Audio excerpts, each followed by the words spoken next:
Good evening. This is a great privilege again from the KDR TV studios to have very special guests. Today we are having scholars from KESA. These are diaspora scholars who have done a tremendous work in the United States of America and in different parts of the world. So today we are having three scholars. We are having Professor Jerono Rotich. We are having Professor Bala. Then we are also having Professor Otiso Kefa. I'll be bringing them, or I'll be ushering them in. But before I usher them in, it's a great pleasure again to thank all the viewers, those who are viewing right now. It's a good evening in the US. And those who will be watching, especially from East Africa or from Asia, we also welcome you to this particular discussion. If you've got suggestions on how to improve our education systems, not only in America but in Kenya, you are really welcome. Move forward. Let's have this worthy discussion so that we can move our people ahead. Our people need scholars like Professor Otiso, Professor Rotich, Professor Bala, so that we can actually moderate issues, education, and then move forward as a team. So right now, I'm welcoming our three scholars. Welcome once again, Professor Otiso, Professor Rotich, and Professor Abala. Without wasting time. Asante sana. Thank you very much. Without wasting time, I would love each of you to give a brief introduction, and in that particular introduction, because it's maybe the first time some of our viewers actually are hearing about you, please give a brief bio of your credentials or a brief bio of your life as a scholar. So let's start from my left-hand side. We are having Professor Imali J. Abala. Go ahead, Professor. Thank you very much for having me on your show today.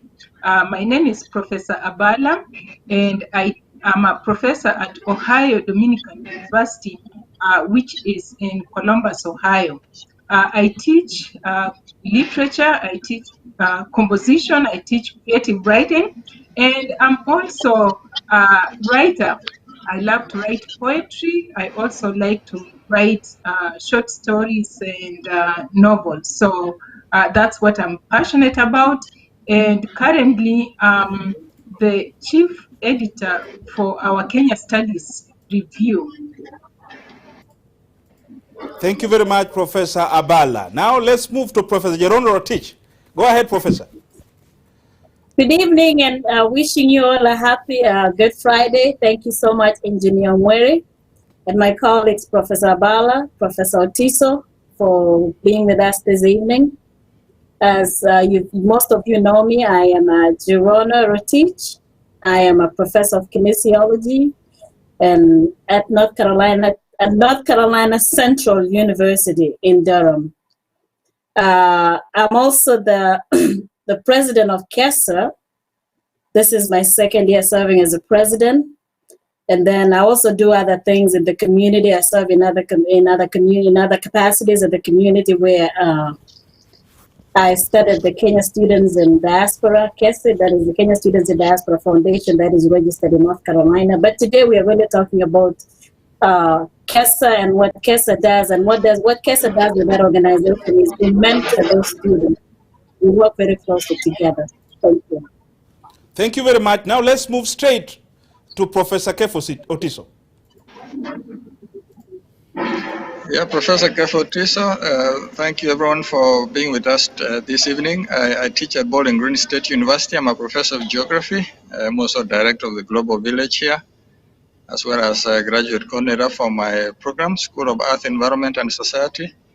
I'm the founding president of KESA. Also in the community, I do a number of other things, including serving as a commissioner on the Ohio New African Immigrants Commission. So it's my pleasure to be here. Thank you very much. Now let's start the discussion.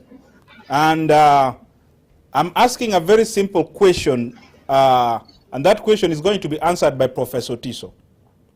As one of the founders of KESA, tell us about the history of KESA and what inspired you and your co-founders to start this particular organization. Professor Otiso? Yeah, KESA is a baby that was born in 2007. That's when it's registered. But the first conference was in 2008. But the inspiration for it goes a little bit further back to around 2004, 2005. At the time, I became aware that there were not as many Kenyans in my area of study here in the US, particularly in the professoriate. So at one conference, a colleague of mine, Professor Francis Cotti, and another friend, Charles Manyara, we started seeing a need for an organization of this nature, especially when it comes to people being promoted, and it was beginning to be challenging to find people to review our work, especially if you're working on Kenya. Americans were not necessarily as informed of the same. So we decided to organize ourselves, find other people in academia, and see whether we can actually have an organization that actually can support us to grow professionally. We also wanted to give back to the community in terms of mentoring younger scholars and also graduate students to be able to rise to higher levels of academic achievement, as well as within the professoriate here in the United States.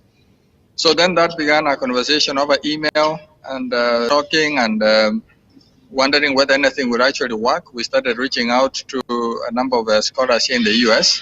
When we saw that we had a reasonable mass of people that actually can be members, we decided basically to go ahead and register. So it's registered in Ohio, and from that small group of people, I also forgot to mention Professor Morris Amtabi, who at the time was actually teaching in Seattle, Washington area. So the four of us basically were the core executive that began the organization before bringing in regional representatives like Professor Gerono, and very, very pleased with where the organization is right now and the impact it's having in the community. Thank you. Thank you very much, Professor Tiso. Now let's go to Professor Rotich. How has your participation in KESA contributed to your career advancement? Professor Rotich? Thank you so much, Engineer. As Kefa said before, when they started KESA in 2008, I personally joined KESA in 2009. And it was very interesting because at that time, just before the conference, I had met with my dean at the time in my institution and my administrators. I was getting ready to go up for tenure and promotion. Actually, I was not, but I was on the tenure track. So what they did was at that time they were doing a one-on-one. So we met on one-on-one to review my progress. And one of the things that one of the administrators pointed out was, they said, Dr. Rotich, you're doing very well in your publications, in your presentations, but you don't have any leadership at a national level. You know, I remember leaving that office crying because I looked at her and I said, I'm a Kenyan, nobody knows me. You know, even if I go to these professional organizations, nobody knows that I exist. And how do I even start, you know, from getting into those positions? So I remember leaving out of there in tears and just realizing I've worked so hard, but I'm at the point of not getting tenure because there's something that I'm missing. So I went home and Googled everything on the website, African, Kenyan, and I came across KESA. So as soon as I came across KESA, then I called them and I knew there was a conference that was coming up in Bowling Green, Ohio. I remember at that time I didn't even have money. I actually took a train. I took a train from North Carolina to DC and then another train from DC because I couldn't afford another train from DC to Bowling Green just to get to that conference. So I went to the conference. I was really empowered. I was really motivated by the group. And I remember at the end of that conference, they were asking for volunteers. They were looking for regional reps from the South. I was so quick to volunteer because I knew I needed something. So I volunteered as a regional rep. That was in 2009. And ever since then, I've always been a member of KESA. So I came back and I went to my administrator, to my boss, and I said, does this count? So they said, yes, it does count. So I hang on in there. And if it wasn't for KESA, I don't think I would have got my promotion. So I really stuck in KESA and I've been there, not stuck in there because I really enjoy the relationship. I've really enjoyed the network. Like I said, I joined KESA in 2009 and I've never missed a conference except for last year because of COVID. But I've never missed a conference because of the mentoring that goes on at KESA. You know, I had an opportunity to be mentored by Professor Tiso, Professor Manyara, Professor Maina, and all the senior professors who were at the conference at that time.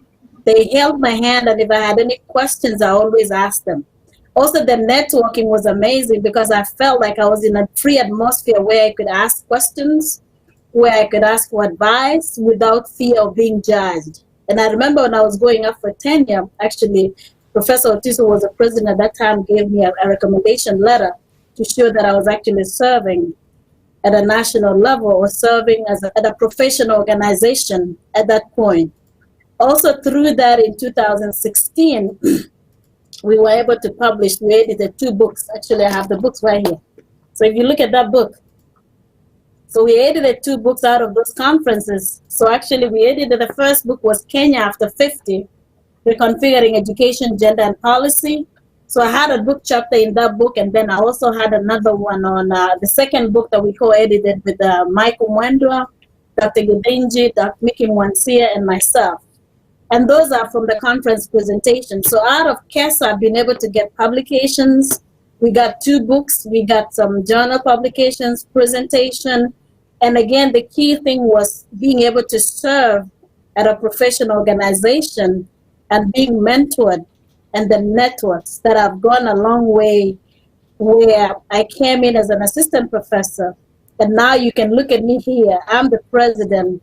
I'm a full professor, and I'm a department chair. So KESA has been everything to me. And I really want to thank KESA. And if you're listening out there, please join KESA. Come to KESA. You will never regret. I have never regretted, and I will stay with KESA as long as I'm in the U.S. Thank you very much, Professor Rotich.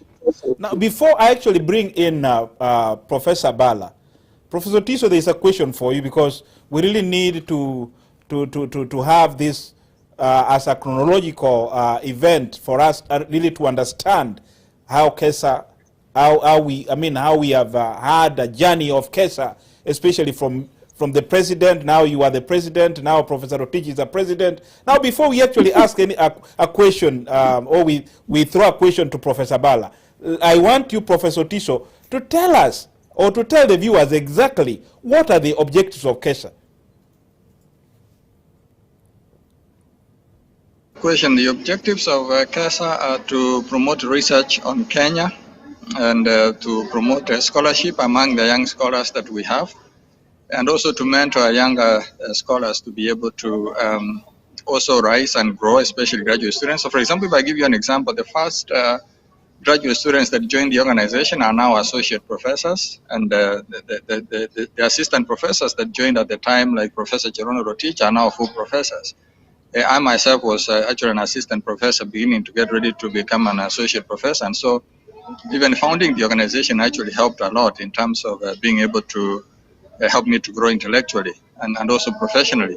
The other thing that we were hoping to do is to promote Kenyan scholarship here, and also promote relationships between the U.S. and Kenya.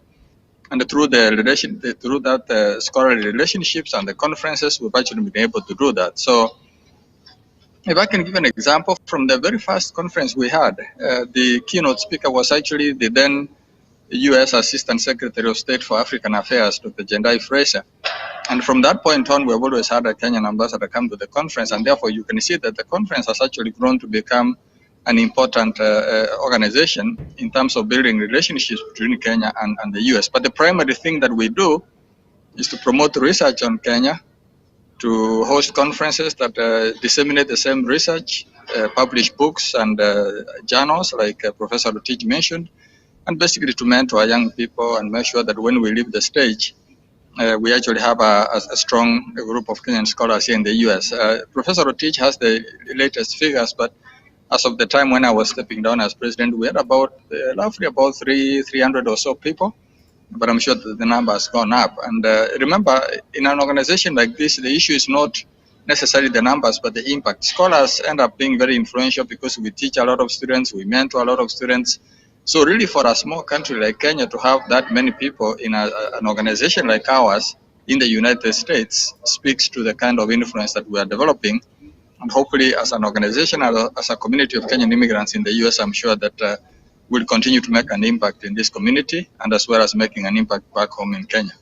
Thank you. Thank you very much, Professor Tiso. Now, Professor Bala, it's your seat. You're on the hot seat right now. And we also need you as the editor-chief of KESA. Please tell us more about the journal and your role in KESA. Professor Bala. More than, yes. Thank you very much. Can you hear me? Yes, we can hear you. Okay, thank you. Kenya Studies Review is an interdisciplinary journal founded in 2009 and is actually dedicated to publishing the highest quality articles in all academic disciplines. To me, these articles showcase the best contemporary scholarship on Kenya, and they are written by Kenyan scholars in country and also in the diaspora. And I would say, as the editor-in-chief, alongside with my associate Peter Kimasop, we are very passionate about this journal. And we are passionate because we want to be able to do the same things that Professor Otiso and Gerono have talked about, which is to actually promote our own scholars. And so to be able to do the kind of work we do, Dr. Kimasop and I review each submission word for word. And I would actually be able to say, in spite of us being able to do that work, we also depend on our members of the editorial board. These are the people who are experts in their respective fields, whom we send the manuscripts to, who review the manuscripts before they can be able to send them to us, and then we can be able to review them. They make the recommendations, and we need them because since KSR is an interdisciplinary journal, I may not be an expert in a specific area. However, because we have these individuals, that the people who can be able to tell us whether the content that we are going to be publishing is actually current within the field, or whether we should be able to say maybe this particular article does not deserve to be published because it's not current in light of what is going on within the field. So it's not something I would really say I do myself, but I depend on people like Otiso here is one of the members on the board. We also have Rotich, who also serves on that editorial board. So it takes a lot of people to truly make this journal to be what it is. We pride ourselves in saying that this journal is a referred journal, that anyone who does publish with us should rest assured that we do the due diligence to make sure that the content is actually appropriate within the field. Okay, Professor Bala, before you leave the hot seat, I would like you I would like you to tell us exactly, how the journal has contributed immensely to the career advancement of the members. And if possible, how can viewers or how can other scholars or students, even if they are undergraduate students, manage to get these scholarly articles available to them? Okay, thank you very much for that very important question. And I think I may be also repeating the same kind of information that Dr. Otiso has talked about, and also Gerono, because this journal really is very significant to many of us who are here in the US, who always look for places where we can be able to publish our work. So therefore, for me, I see KSR, or Kenya Studies Review, as that journal that provides scholars, particularly those who are writing on Kenyan issues, to publish with us, because we serve as that repository for their work. Secondly, this journal also serves a very practical purpose for anyone who is looking for a resource for current scholarly work on Kenya. Number two, as Otiso and also as Gerono has mentioned before, that as a journal, we actually provide a platform for all our graduate students to share their ongoing research and dissertation. And I think because of the kind of mentorship that we have within the organization, that students who do submit their work to us, we review them with the same kind of diligence that we do, even other already published or accomplished scholars, and we use this as a way to mentor them with their own writing. And we always, and then thirdly, that this particular journal is very instrumental to, as Gerono has already mentioned, it serves that role for faculty members who may be coming up for tenure and need to be able to show that they have actually done some work within their own field. And so if they're seeking promotion, it's always good to say, hey, I published my work with the KSR. And that's why Dr. Kimasop and I take this to heart to make sure that before we can be able to really get any work into print, that we do check each and every aspect of the article submitted to us to ensure that we are producing quality work that people can be proud of by the end of the day.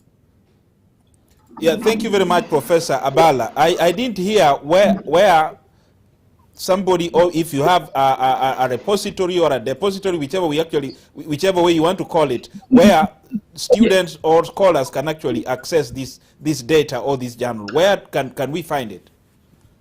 So any scholar who would want to be able to see the kind of work we are doing, all they need to do is to search KESA or just type in kesa.org. And they should be able to get to our KESA website. And once they get onto our KESA website, we have the KSR tab, which they can be able to click onto, that will have the most up-to-date or the most current issues that we have published up to this point. Also, if they're seeking to publish with us, that would be the place they go to be able to know publication information. It's also the place where we post when we have the call for submission or when we have any deadlines of anything that we need to be doing within the journal. So I would say logging onto our journal would be the best way to go. Our KESA website is the best way to go to find information. Thank you very much, Professor Bala. Now let's go back to Professor Rotich. We've got information that you're preparing for a conference in Dallas, Texas. Let me hope it's in September this year, somewhere September, but you'll correct me. So tell us, what are the preparations you are having for this particular conference?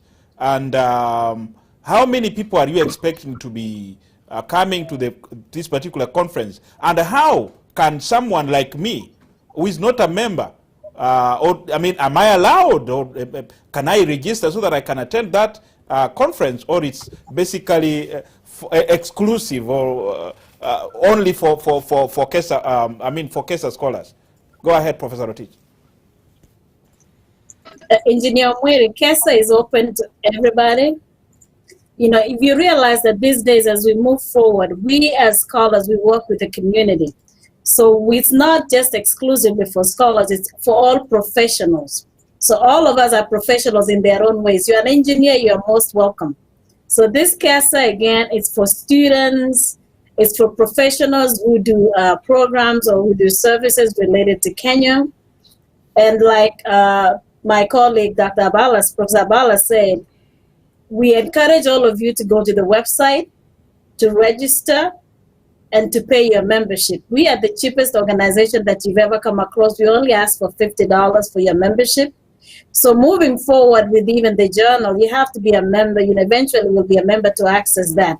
But right now we encourage everybody to go to the website, to register, pay your membership, submit an abstract. So because we'd like to hear all the good things that you're doing, all the research that you're doing, all the community work. There are a lot of us out there, a lot of you are doing great things in the community, providing great services to the community here in the US as well as in Kenya. We would love to hear those. So we have paper presentations, we have panel presentation, we have roundtable discussions. Go to our website, kesa.org, and again, we really like to see you joining us to present It's open to all Kenyans who are doing services. The conference, we're doing a lot of great things. We've actually had a lot of preparations. We are doing a great job. We have all our keynote speakers, and again, you'll see those on the website. One of them is Dean Shireen Obare, who is the Dean of Nanoscience and Nanotechnology at two universities, at North Carolina A&T and UNC Greensboro. She's a Dean. She does amazing work. She's going to be talking about networking. We also have Dr. Nafuko, who is a Associate Dean at the Texas A&M, who is in Administration, Education, Leadership, and Human Resources. He has an amazing work. Actually did some research in Kenya that is going to share the work that he's done. We have Dr. David Washira, who is a banker. He works for World Bank. He does a lot of work with young people. You cannot afford to miss listening to those speakers. And then we have Dr. Sam Bora, who is a national certified counselor. He's also from Texas. Because we're expecting our ambassador. I told the ambassador the other day, don't make history to be the only ambassador who has not attended. We've been blessed to have all our ambassadors. Ambassador Maya will be with us, among other guests that we are yet to confirm. So we have great speakers lined up. We have great presentations lined up. Like Kefa said, our listserv has over 400 participants, scholars, and students. We encourage you to join us. You will be so encouraged. You will be so mentored. So again, we have our presentations. We start our presentations on Friday. We will be at Dallas Fort Worth at the Marriott. Again, go to the website, register, make your reservation, submit your paper, and also all the presentations that you present. That's a great way to meet with our great editors. Dr. Abala and Dr. Kimasop do an amazing job with our journal. So that's an opportunity to also publish your conference proceedings. We publish conference proceedings out of your presentations. And if you'd like to present, to put it in a journal form, then Dr. Abala and Dr. Kimasop will be there. You get to actually meet them and you get to discuss your work. And if you have any questions, you get to meet them.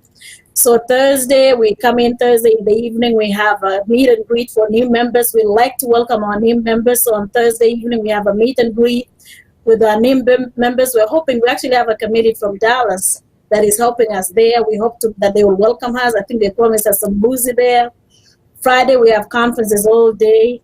Saturday, we have conferences all day with an AGM at the end of the day. And then in the evening, we have a social, where the social is open to scholars, to all members of the community. So we hope that you can join us. If you cannot make it during the day for the presentations, that you can join us on Saturday evening. We have DJ Kips, who will be with us that evening. We do exercise too. Like I said, I'm in kinesiology. We work, but we also want to play and get some exercise in the evening. So we have great things planned. So Dr. Engineer Mwere, we hope to see you in Dallas. The dates are September 10th and the 11th. So plan on arriving there on the 11th or the 10th, and we will leave on the 12th. Thank you so much. Thank you very much, Professor Rotich. Looking forward to attend the CASA session for the first time. I've never actually attended any, so this time around I'll try my level best actually to come. But if I don't come, I'll definitely send you my let me not promise over the hair. I mean, when we are on live show. So that's a discussion behind the curtain. So let's go to Professor Tiso. You know, we have very powerful brains, especially in North America and in Europe, especially from East Africa. CASA is a very great opportunity to bring all those brains together. A few weeks ago, I was privileged to host Dr. Endagwa and Dr. Endege, who are great achievers, especially in the field of medicine. These guys are actually manufacturing vaccines, not only vaccines, but other medications. Some of them have actually even gone ahead and done some good research on AIDS medicine. And already, as we are speaking today, there are medications whereby a patient takes once in a month, and they are planning, if possibly, the medications which will ensure that a patient can only take once in a year. So those are great achievements. So with CASA and with these powerful brains, are you guys trying your level best to bring all these amalgamating all these brains together so that we can form a good team and even try to manufacture vaccines back in Kenya. Professor Tiso, what is your role in ensuring that you bring all these brains together? Go ahead, Professor. Yeah, we're actually doing our best. We've been working, at least in my case, even before CAS, I've been trying to work with the Kenya government to use the diaspora to develop the country. And one of the other initiatives we're trying to do is what we are informally calling a Kenya Diaspora Fellowship Program that will actually complement to KESA and try to see whether there's a way to bring some of this expertise back to Kenya, not just in medicine, by the way, even in higher education. You remember all these 400 scholars we are talking here can actually have a big impact even in terms of improving university education in Kenya. So it's going to be a broad effort, and we're hoping that it will actually come to fruition. Let me go back to the vaccines. The two scholars that you featured last week are actually important, but they're not the only ones that are actually involved in the production of medicines in this country. Actually, if you go to LinkedIn and you look at Kenyans who are in the pharmaceutical industry in the US, you'll be amazed. We have them as scientists, all the way to marketing, all the way to actually managing directors of big pharmaceutical companies here in the United States. So what is missing is a bridge of actually getting them to go from here to Kenya and do some of the work.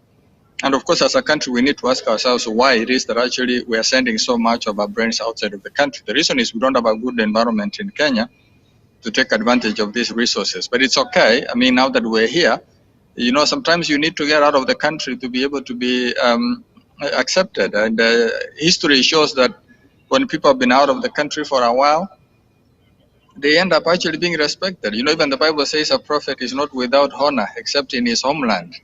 And hometown. So now that we have gained some notoriety out of the country, we are beginning to give back to the community. Somebody else I wanted to mention that perhaps you might not be aware of, the developer of the hepatitis C medicine, Professor George Njoroge, who used to work at Eli Lilly, is actually a KESA member, and he has actually spoken at our conferences on a number of times. Recently, he relocated back to Kenya to build a pharmaceutical institute in Naivasha, the hope is actually to use it to start producing those medicines in Kenya. So in other words, what I'm saying is the problem has never been the lack of brains. The problem is the lack of organization and the institutions that actually allow Kenya to use these resources. And I'm sure you have actually streamed some of the meetings that the ambassadors had recently, including the one with Ambassador Wade, and I'm sure you heard that we have actually been raising this issue over and over again. The most important role of scholars and even diaspora people is not just sending money back to Kenya. It's actually the skill remittances. That is actually what transformed China. And that is what we are pushing the Kenya government to do, to be more open to receiving diaspora skills and diaspora knowledge to be able to transform the country. So it's a long answer, but yes, we are already doing a number of things to be able to bring about change, not just in production of medicines, but actually transforming the country, broadly speaking. Thank you very much, Professor Tiso. Now, before I go to Professor Bala, let me, in conjunction to what Professor Tiso has actually said, I need Professor Rotich to speak straight to the camera and tell the president of Kenya if he'll be watching our shows, or my friends or my colleagues in the media industry will actually be giving him this information. So, Professor Rotich, what can you advise the president, given a chance, if the president can listen to you, what can you tell him? To the president, I just want to respond to your question that you asked Dr. Otiso. I already know Dr. Ndagwa and Dr. Ndege. Actually, Dr. Ndege has presented in our forum. We do our monthly KESA Zoom sessions because we are not able to go to the conference. We've been having monthly Zoom sessions. So Dr. Ndege has presented as one of our panelists, and I'm actually a supporter of the bioductility technology because I'm a member of DUT. And Dr. Ndagwa, I've also listened to him. Actually, Dr. Ndagwa is one of my mentors with NIH grants. So I've been having a conversation with them. As a matter of fact, we spoke today with Professor Mutisha. They're going to do something. I'm not going to share it on air, but Professor Ndagwa, Professor Ndege, Professor Mutisha, and the DUT University project, we're planning to see what we can do together at the KESA conference. So yes, we are already in touch. We are community together. Like I said, Professor Adagwa is a great resource. I remember a few months ago, I was working on a collaborative NIH research, and I actually had him review my proposal, and he gave me some great feedback. So we are already connected. We are a connected community. And what I would like to tell His Excellency President Uhuru Kenyatta, if he's listening, is that we have a great resource here in Diaspora. Kenya Scholars and Studies Association, we are a great team. Like Professor Otiso said, we just don't want to remit finances. We do that, but we also have a lot of skill set that we can remit our skills. We are a great resource. We are willing to serve, to pay back, and to pay forward to our country. If you can really support us, I know Professor Otiso through our organization has presented a proposal that is similar to the Diaspora Carnegie Fellows. That is something that you have already received. That is something that you are aware of. Again, we've been seeking if you can support our scholars and students so that we can really support our country. We're here to serve. We're here to pay back. We're here to pay forward. We just need to be given an opportunity. So I hope you can source programs such as sponsoring, giving more funding to scholars so they can do research like the biotechnology, Daktari Biotechnology Group with Dr. Ndege and Dr. Dagwa. They are working with Nairobi University. They're already collaborating with Nairobi University. My good friend, Dr. Njoroge, is already doing some work with at Kenyatta University. So we have a lot of us here who have skill set, again, from different areas, different disciplines, and not just professors alone. We have also expertise from the corporate America, engineers like you, engineers. We have a lot of people who work in different areas, just like Njoroge was in Allied Lilly.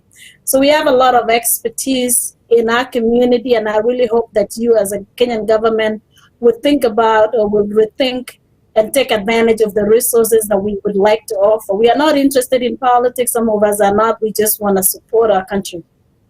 Thank you. Thank you very much, Professor Otich. Now let's go to Professor Abala. Professor Abala, what message do you have for the current members who have already published in your journal and those who have not? Well, thank you very much, Engineer Omeri, for that question. And I would say that if this is the first time you are hearing about us, we encourage you to visit our website to check out what we have done. And if you haven't seen it, just consider publishing your work with us. And for those who are in the process of working on a project that they value, that they think deserves to be published in our journal, our next publication will be coming out at the end of June 2021. So this means that at least for this issue, which is going to come up, you have already missed the deadline. But we still have another submission coming up soon. So what I would recommend for those of you who are working on those important articles or academic projects that you want us to be able to review, that be on the lookout for the call for submission for the December issue. We try to at least publish 2 issues a year. And I should have said really from the very beginning that I've only been doing this since 2020. So the 2020 is the first time I've been in charge of the journal. And so this year we are going to have our second year where I serve as the editor. So we are hoping to have the December issue, the call for submission for the December issue early in fall 2021. So just be on the lookout for when we send that call of submission so you can be able to send your work our way for us to be able to take time to review what you have done and consider publishing it. Thank you. Thank you very much, Professor Abala. Before I also leave you, as a literary scholar, you do a lot of literature. You know, literature and drama are like this. And I used to attend dramas in the late 80s and early 90s, especially from the Western Kenya province, which really was excelling very much in drama. If you used to attend that one, you know that gentleman who was called Minishi. He was a very good drama teach and whatever. Now, what do you think should actually be done to our students or to our professors in Kenya who are really very, very nice in drama and in literature? What advice do you want to give them, Professor Bala? Oh, God. Well, I have to say that some of the things that I really feel passionate about is writing. And actually, I do write a lot of poetry. I write short stories. I also write novels. So my advice really for people who are in the arts is that the only way to move forward is to continue to actually put their work in writing so that they can be able to leave a mark behind. And I should say, though, because Professor Gerono mentioned the Carnegie Fellowship, that under the mentorship of Professor Otiso, I was able to go to Kisii University and actually work with some of the students at that particular institution. And while we were there, one of the things that we did was to actually mentor the younger students who are interested in either writing plays or performing plays, and also writing poetry. And I think as a result of that experience, we ended up publishing an anthology from that particular institution. So really, my encouragement for people who are interested in the arts or writing creatively is for them to simply write and perform and get their work out there, because there's never enough of new material that people can be able to read. And especially really in thinking about the current environment that we are working with or that we are dealing with during this time of a pandemic, I would be more interested to hear what young artists are thinking about, especially in documenting this current moment, and if possible, really be able to put that into a medium that people can be able to go out there and enjoy, either via watching a play enacted on stage or really reading. And for the most part, really, if it's a play works best if it's actually performed as opposed to being read out. And the second thing I would say too about that is that it would be very effective if we got our people to actually appreciate the arts, because it's one of those areas where it's less emphasized. In 2020 or 2021, most people are more inclined to promote STEM than promoting the arts. So my hope is, that drama is not a dying profession, or poetry is not a dying profession, but it's something that we can all be able to appreciate in our everyday life. Thank you. Thank you very much. It's been a wonderful discussion. It's been a wonderful time actually hosting you, scholars, Professor Tiso, Professor Otich, and Professor Bala. Now, because of time, we really want to give you a few minutes, 2 minutes each, to make a closing remark, and anything maybe we might have forgotten or we might actually left, so that the viewers can really understand what KESA is. So let's start now from Professor Tiso. Professor Tiso, what's your closing remarks?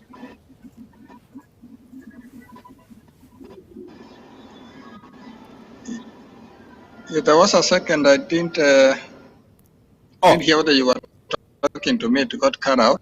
Okay, fine. Sorry. Okay, let me rephrase what I'd actually I'd actually requested you to do. What I'm saying is that because of time, we would like now to end the show. But before we end the show, we would love you to give us a closing remark. And if, in case there's something we have actually forgotten, this is the time you're supposed to tell scholars out there or students out there why they need to be members of KESA.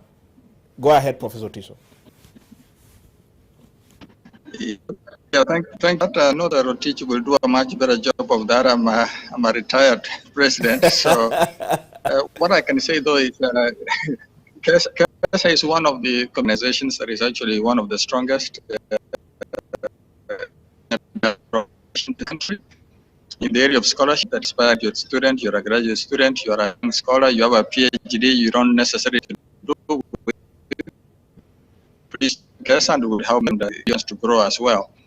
The other thing I wanted to mention very briefly is please let's take the time and the energy and opportunity to participate in the communities that we live in this country.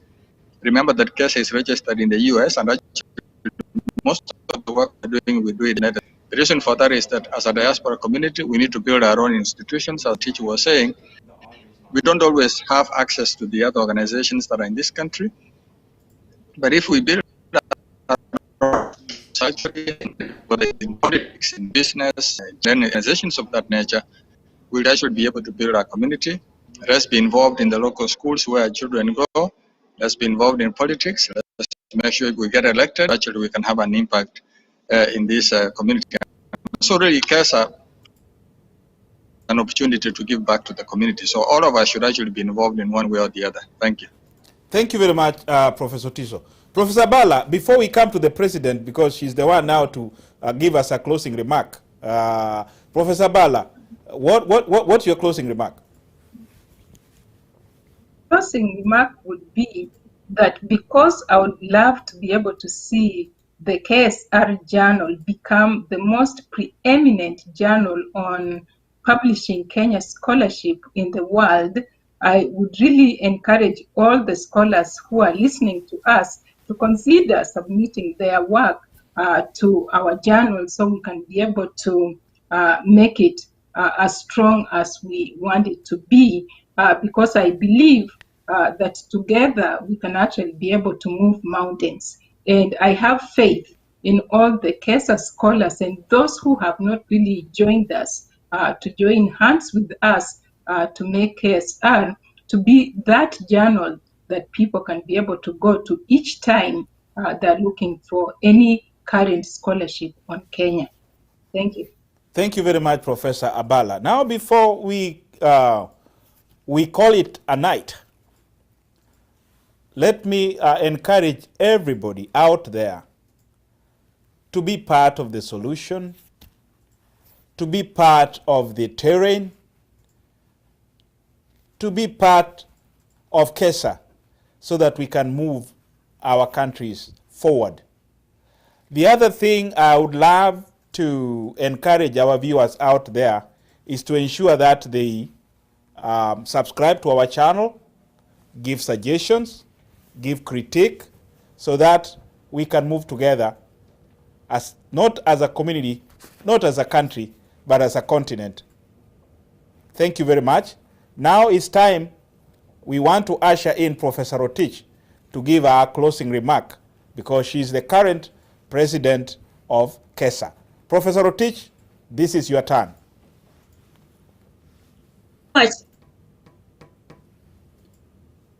We already have Dr. Bala, we already have my good friend Dr. Rupert Langat and his wife Dr. Langat who said they're going to submit their proposal. So that is great. They're already submitting their manuscripts, and actually Dr. Mr. Raf Kilondo, one of our supporters. Engineer Wamwere, I would be remiss if I don't give shout outs and kudos to our great team. I don't do this alone. At KESA, we have a great founding team. We have Dr. Manyara, Professor Manyara, we have Professor Koti, we have Professor Mutabi, and we also have a wonderful, wonderful executive team that works with me. The Vice President is Dr. Patrick Mose, who is in Kenya right now. Mose, we appreciate you. He's also the webmaster. We have Dr. Rachel Donye, who is in Maryland, who is the secretary. All the emails you get is from Dr. Rachel Donye. So we are very diverse. Dr. Patrick Mose is in IT. Dr. Donye is a chemistry professor. And we have Dr. Amwara, who is in business, who is the treasurer. We also have a governing council who's been in charge of the monthly Zoom sessions, who's done an amazing job. We have Dr. Moses Ojanji from California, who's been assisting with the proposals and abstract and the secretariat. We have Dr. Billy Chivetti, who is from New Mexico, who's been assisting with our international recruitment and international work and our newsletter. We have Dr. Rachel Boyd from North Carolina, who's been helping with student competitions and mentoring. We have Dr. Penina Kamina, who is a mathematician who is in New York. We have Dr. Abala and Dr. Kimosop, who are working with the journal, doing an amazing job. We have Dr. Jeremiah Saka, who is helping us with our social media. So if you see over social media, it's Jeremiah who does that.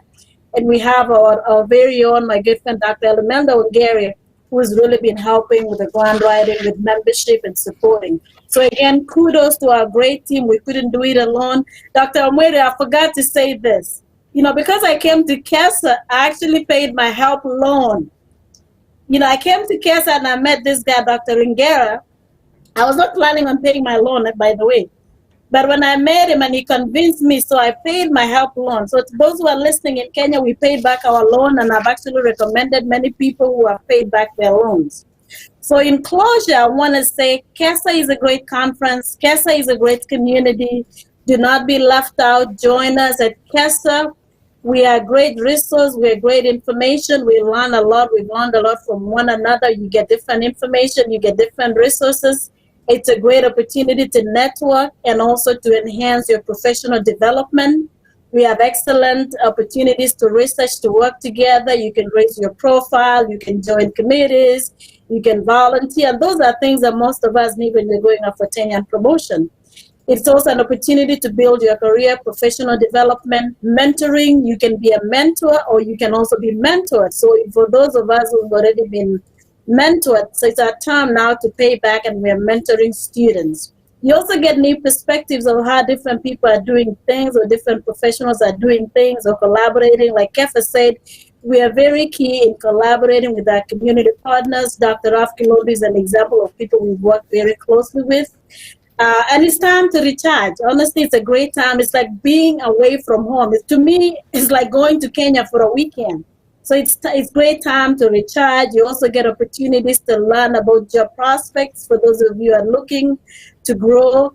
Those of you who are looking for grant writing collaborations, any collaborative opportunities. Like I said, when we published these 2 books, it was actually out of the conference proposal. So you can look at the conference proposal, and we sent out a call and we collaborated with professors at the conference. I didn't even know them before, but we were able to put together conferences. And then I'll tell you an example of one of my mentors, Shireen Obara, who came last year, and she talked to us about leadership and mentoring. And right there, she actually inspired me.